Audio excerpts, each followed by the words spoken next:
Mr. Loiselle, how are you doing, my brother?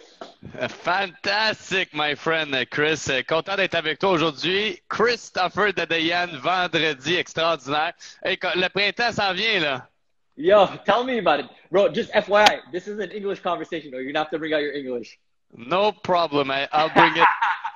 So, man, let's just jump in. But before doing so, I just want to kind of tell my audience who you are and vice versa. JP Loiselle is I call him the king of Sud-Ouest Verdun. He's a superstar real estate broker, investor.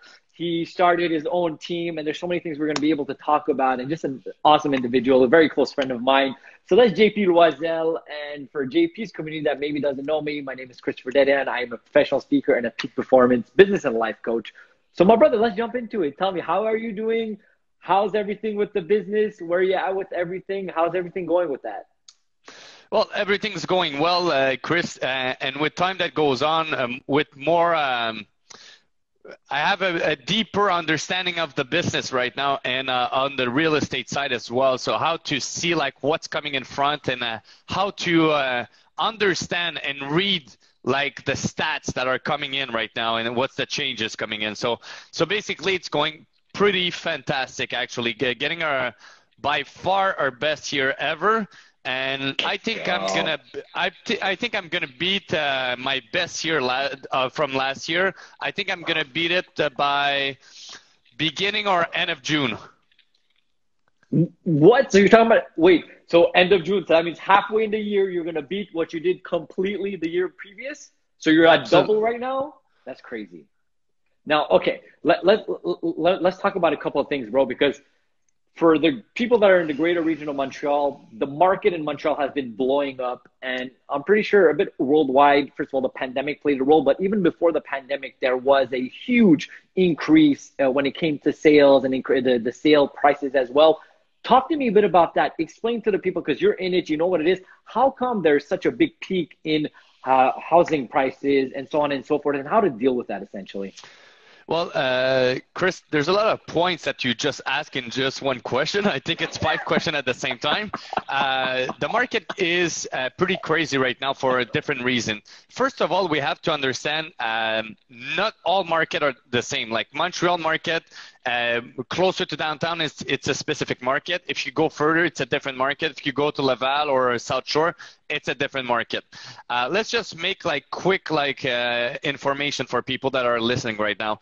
Montreal market right now, there's different sector that inventory was very low and right now has tendency to go a little bit up. So inventory is slowly catching up and going up in the market of Montreal. For example, just compared to South Shore and North Shore like Laval and so, South Shore and North Shore right now, inventory has went down like crazy. So if the inventory went down like crazy and number of buyers increased, so it's like the number of house available are like this, but at the same time, number of buyers are like this. So this is actually what is making a huge like explosion for South Shore and North Shore, which I believe most of the people that are looking to buy either in Brossard or around or in Laval or around, if they don't buy right now, a house right now, next year is going to be 100 or 150K more, and maybe the year after, because this is so much unbalanced right now. It just shifted the other side completely. So that is so interesting, and thank you for that on what you just mentioned. Essentially, there is it's offer and demand, right? Real estate is 100% offer and demand, such as a lot of the things. And right now, what you're saying, certain markets like the North Shore and South Shore, there's a lot more demand. So there's people that want to buy the houses, and there's less houses on the market. Now, how does it shift? Why does it shift from one way to another? Why right now there's less houses on the market towards a couple of years back there was more houses on the market? And how does the market shift back to, let's call it, a more stable thing? Do you have the answer to that? What's your professional opinion with that? I think, Chris, it all comes down to what I used to hear like 10 years ago is from my point of view, because I'm closer to Sud-Ouest, downtown and everything. I'm about 15 minutes away from downtown. And people that were coming inside our sector, most of the time was coming from South Shore and North Shore. they were coming in to work close to downtown because they had a job downtown. So basically, the people that were coming in, they were coming in from the outside. A lot of people actually were coming in. First, they bought a condo, then probably buying a second condo or buying a threeplex, fourplex, whatever. So at this stage, what happened is if those people are coming in, and right now some of the people realize that they don't need to be close right now. They can be outside and have the same job and go back to what they're used to be living, basically. So, I mean, what it comes down to in some way, shape, or form, the pandemic's playing a huge role because, like you're saying, the fact that these people that were coming from the South Shore and North Shore going to Montreal to be closer to work, now they're doing the opposite because they're all working from home in some way, shape, or form. And not only for average properties with a certain price range, but in the higher end properties as well. Because like you said, if somebody has a property in Montreal and then wants to go buy in the North Shore and the South Shore, their dollar is going to go so much further. So the market has changed for properties that are in 2 million to 1 million. They're going a lot faster as well. So that's interesting. So there is going to be that dichotomy that's getting created until it kind of equals out. And talk to me about. I think so, Chris. Just to push a little bit on that, successful people value a lot more value time a different way than other people. Time is so much important. So this is the reason why they came close, because they were going to have a smaller condo but to be close, so they and right now this need kind of doesn't have to be close right now because they can match the same need of time by being further. This is what is happening right now. Man, I love what you just brought there. You brought your mindset, and obviously we're talking about real estate. We're going to go into obviously your peak performance mindset individual as you are, and you just said it. People that achieve at very high levels value their time so much more than anything else. So like you said, they were coming to Montreal to get a smaller environment, but to value their time and have more time with their family. So spot on with that.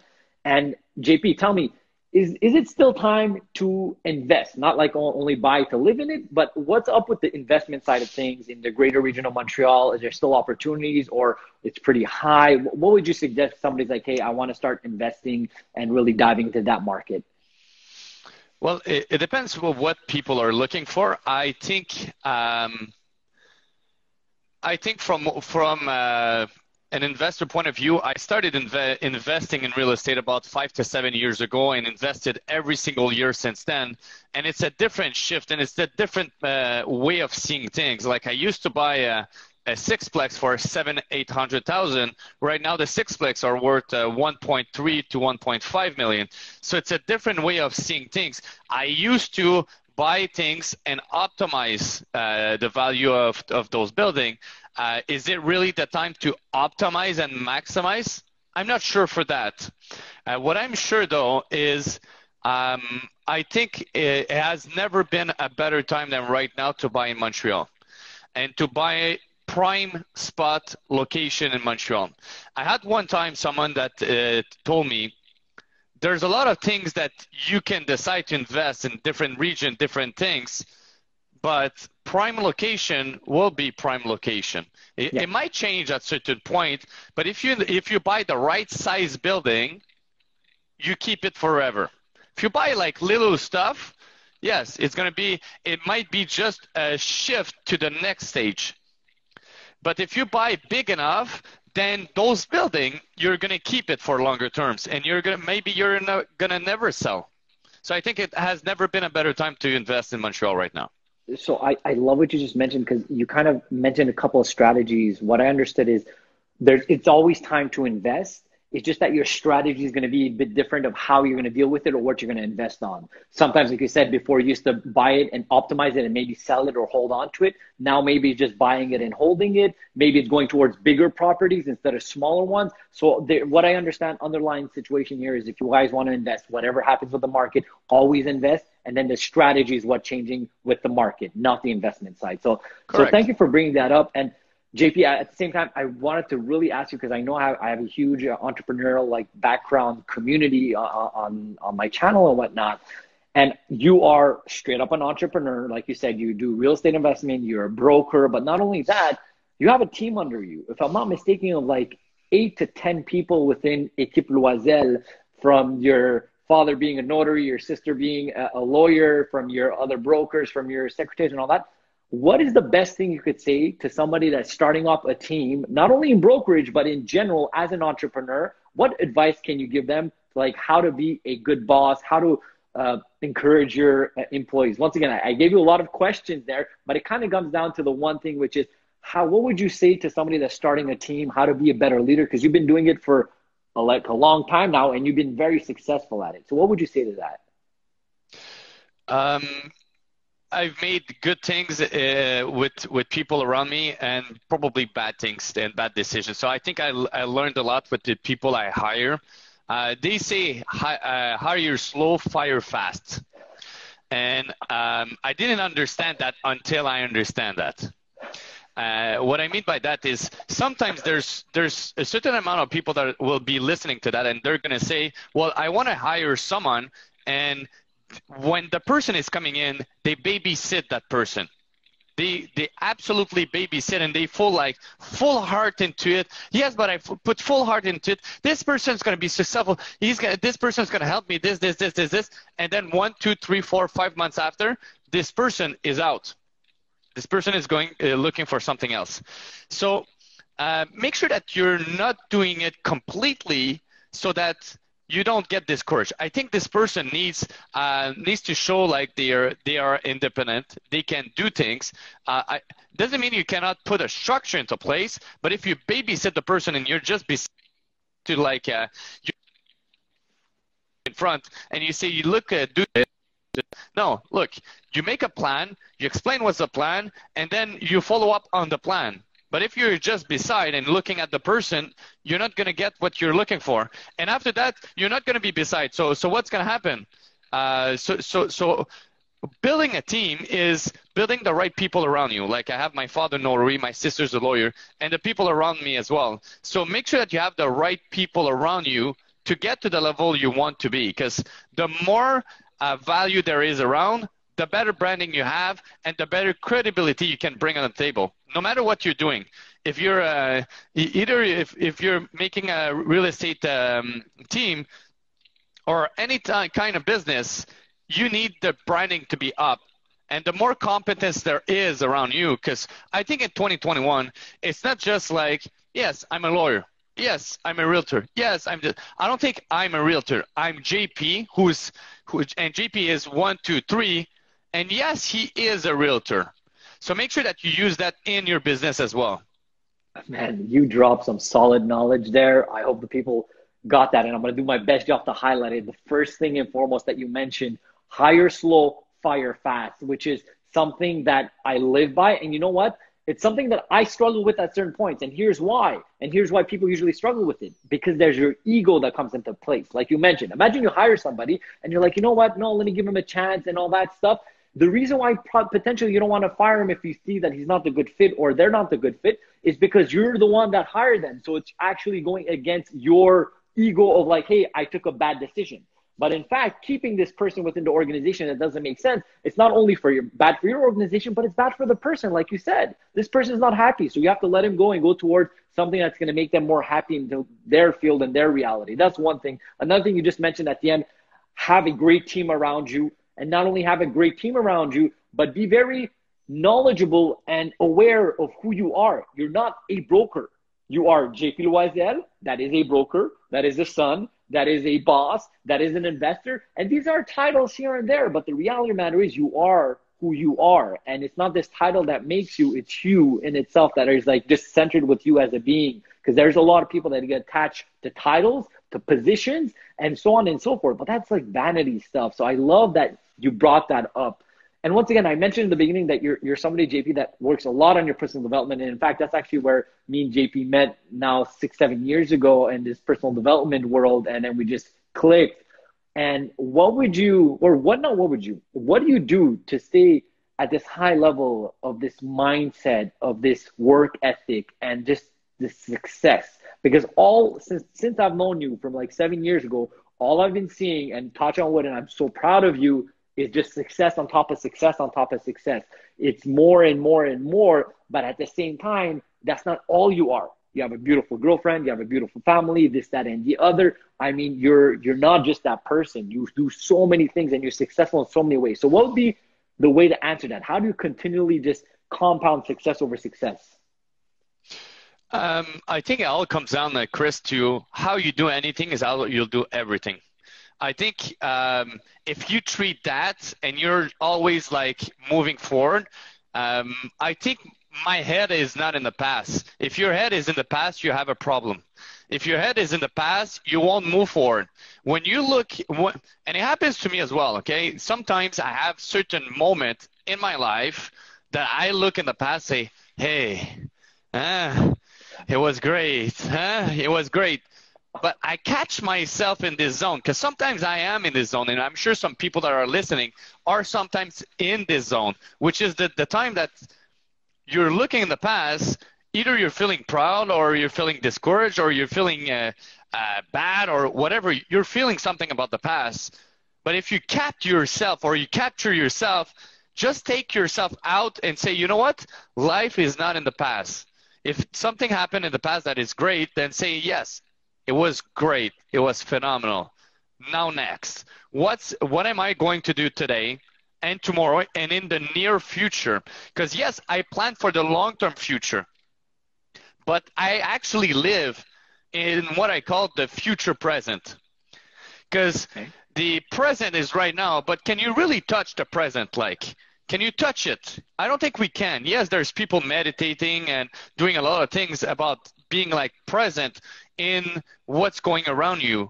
But I'm actually building like what's coming in 5 minutes, what's coming in an hour. Yes, I'm living the 5 minutes and the hour, but I'm already there. I'm already in advance. I want to play chess. I want to be 3 steps in advance. It's same thing in life. So I want to play a little like the future present, just a slightly in advance in life. Not just not like living in 5 to 10 or 15 years in advance, but if I can play an hour a day, a month in advance, or a year in advance, depending on how I see it, I want to always future pace myself.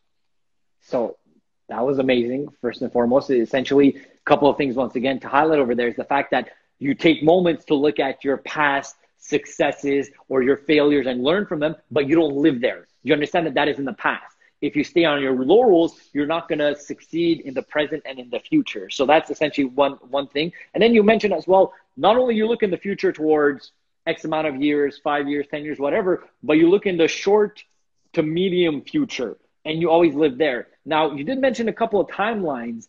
What is the most timeline that you live by? Is it like usually 1 month ahead? Are you usually 1 week ahead? Are you usually like legit like an hour ahead? What's that like the most timeline? Because what I understand, you're saying that you live the present moment, but you're not too much in that present moment. You're more a couple of hours ahead or a couple of weeks. What's that timeline and how do you go about that to really put that into action essentially? Well, I think you touched a couple of good points, Chris. The present, it's basically the action. It's basically what you do, right? So the present is the Absolutely. actions. And if you plan in advance for the future, this means you have a plan of action. You have a plan of what you're going to be doing. So basically, if you're planning for the future, then when you're in the moment, you're supposed to execute. So basically, there's actually 2 spheres in your mind. There's actually the planning side, and there's the action side. A lot of people that maybe are listening, and some of the people, and even me sometimes, I have the planning side, but I don't have enough of the action side. Yeah, you want this, you want this, you want this, you want this in life, but you don't put the same level of action that you see yourself doing it. And it happens to me sometimes as well. So when I catch myself, I go back at what I'm supposed to do. So the difference today between now and before is I was on a straight line before, but I was crashing and staying down for a longer period. Right now, when I see myself catching, going left or right, and I'm not supposed to, I'm up right away and I'm back. Okay. So that's, I would say, is the biggest difference, because it's not that today it's not that I'm not failing. It's just that I stand up quicker. That makes sense. So essentially, once again, it comes down to awareness because, like you said, they're like anybody that achieves very high levels, it's not always high. Like it's just not. It goes up and down. We're human beings. Our imperfection is our perfection. But the difference is that you're catching yourself when you go down and you're like, hey, wait a minute. Why am I going down? What should I do to go back up? And that slope is not as low essentially. And that's where you're kind of catching yourself. And you mentioned something that it kind of made me thought of one of like a very famous quote, one of my favorite quotes by Benjamin Franklin. If you fail to plan, you plan to fail. So you take a moment to plan, but then you go into doing the action because without that massive action, the result is not going to be there. Like you said, you could plan and stay and plan, but if you're not taking the steps, which is in the present moment, you're never going to achieve your goals and whatever the case is on that end. So thank you for sharing that, JP. And one last thing, because like, I mean, the way that like people don't know you or whatever, they just listen to this, man, you are a legit superstar. But what do you say, like how, it's not only this like top peak and all that stuff. What I want to know is what do you do to unwind essentially? What do you do to like, okay, take a step back? Because it's good to be always up there and succeeding, but what are the ways, the methods that you found to like, hey, take a step back and let me just be JP, nothing else other than JP and chilled? Is there specific things you do? Is there an activity? Like how do you unwind and how do you kind of cool it down and take a step back? Well, good question, Chris. I think at the end of the day, I think I cool down every day, every minute. I think I pace my energy. I know that we all have a certain amount of energy. We all have. Yes, we can increase a little bit by doing different things, by eating healthy, taking a lot of water, by exercising and taking a good rest, for example. So we have a certain amount of energy, and we know that if we have the capacity to do, let's say, 6 hour of solid work, then try to do 6:05. Then try to do 6:10, then 7 hours or 8 hours, and then you'll bring your energy up. But I'm not playing to 100%. I don't think so. I'm not playing like a sprint. I'm not a sprinter. And my life and my success is not a one-time show, and after that it's over. My life is how fast can I go and keep being consistent? How strong can I be and still be consistent? I don't want to be like here, no matter what I'm doing, to get here and then boom, down. I don't want that. I prefer to go here 80% and then maybe go 81 and then just raising my standards slowly. But I think I'm just being myself. And if I'm not answering like exactly, I think doing some variety of what you're doing to go outside the actions of you normally do sometimes and touch a little bit of variety. I think this moment of variety make you switch it off and then switch it on. But don't switch it off too long, because switching it back on will take you a lot more energy the longer you take. I mean, JP, that was amazing and spot on. So essentially what you're saying is, first and foremost, your goal is not to be 100 on 100, because that's not something you could maintain. It's not something you should maintain. But your goal is to, let's say, be around 80%, but be 80% consistently all throughout time. So by doing that, because you're not pushing yourself to the max of the limit, you're able to recuperate, go forward, and then every single time add your 80, an extra percent, and then another extra percent. So that an extra percent, you get used to it and it becomes your new 80. So it's just growing that aspect. And then as well, you mentioned at the end, which is super interesting, the fact that you do a variety of things that you get out of your normal routine. The fact that, hey, imagine you're a broker, that's not all you do other stuff.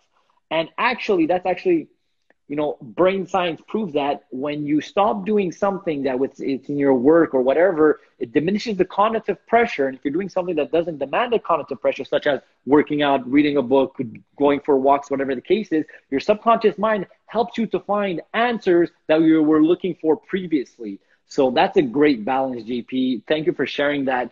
And before we go over here, because I really want to respect your time over here, and I know that you're quite busy, I just want to kind of give you the platform. Where's the best place that my community could reach you if they have any questions about real estate, if they want to buy a property in the Southwest Verdun, around the south of Montreal? Where's the best place that they could reach you out?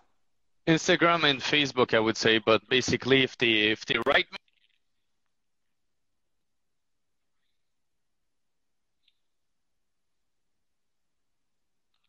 just discuss good as well.